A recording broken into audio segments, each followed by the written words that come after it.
Nakatry daw siya 1.5 million views. Nag-trending daw, nag-viral, pero niundang daw siya kay Kapoy.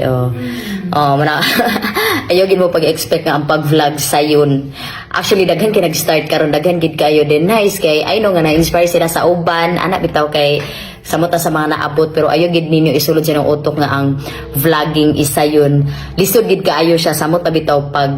pagpadayon bitaw sa mga example ni boom ka karon unsa man imong buhaton nga mo continue na nga daghan ya kun tawo mo subaybay sa mo support mo follow mo na the more gani nga daghan kayo kag mga followers daghan padayon bitaw ang pag-grow sa imong followers maka-happy kay ana bitaw na ano gid mo siya ba man dili lalim ang social media guys sa paghimo og content sa pag-edit muna halo sa akong nabantayan karon kato bitaw mga nag-start may ilang kasagara ginaingon sa ko nga hasta man lisoda really no mag-edit o lisod kayo at least na feel ninyo na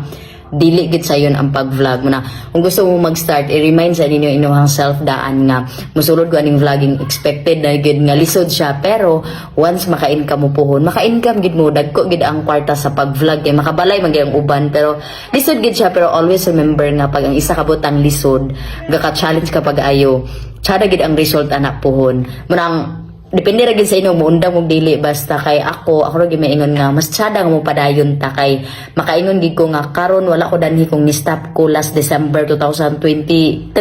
kay hapit ako mo give up kay gikapoy na ko hasa naging kapuya wa ko income pero ana gid ko nga padayon na gid puhudan sa tao kay wa ko ni padayon wala ko danhi karon ambot lang mo ahami sa kumama ron for sure ga problema gyapon mi sa among ginakaon karon manang importante ba gid nga mo continue ta bahalag lisod bahalag mo abot ta sa point sa tong life ba nga kapoy wala ta kabalo nga padulong napabani padulngan padayon lang gyud always pray ra gyud by more gid akong ginahimo before pray ra gyud ko per me kay Ginoo ra gyud makabalos tanan or nakabalos tanan.